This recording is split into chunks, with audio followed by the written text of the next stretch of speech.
खिंडीच्या मातीत इतिहास घडला होता. 10,000 सैन्यांबरोबर माझा बाजी एकटा लढला होता. 10,000 सैन्यांबरोबर माझा बाजी एकटा लढला होता. अरे लाख मेले तरी चालतील, अरे लाख मेले तरी चालतील, पण लाखांचा पोशिंदार जगला पाहिजे. अरे लाख मेले तर चालतील, पण लाखांचा पोशिंदार जगला पाहिजे. असा उद्गार ज्याने काढला असा बाजी खिंडीत लढला. अरे असा उद्गार ज्याने काढला असा बाजी खिंडीत लढला. सगळे बोलले बाजी पडला, बाजी पडला, मातीत पडला. अरे मातीत मरणारे खूप असतील, अरे मातीत मरणारे खूप असतील, पण मातीसाठी मरणारे मराठे आहोत. मातीसाठी मरणारे मराठे आहोत. 13 जुलै 1607 हा अमर दिवस ठरला होता. 13 जुलै 1607 हा अमर दिवस ठरला होता. कारण स्वराज्याचा धनी सुखरूप पोहोचला होता. कारण स्वराज्याचा धनी सुखरूप पोहोचला होता. वीर बाजीप्रभू देशपांडे की जय. हर हर महादेव. शाबास आहे.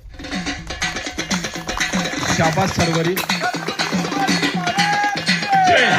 नरवीर बाजीप्रभू देशपांडे की, वीर शिवा काशीद की, वीर रायाजी बादल की, वीर शंभूसिंग जाधव की.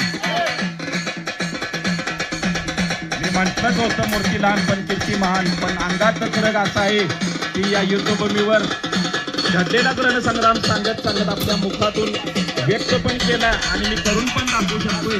त्याची प्रसिद्धी तुम्हाला सर्वांना देत आहे.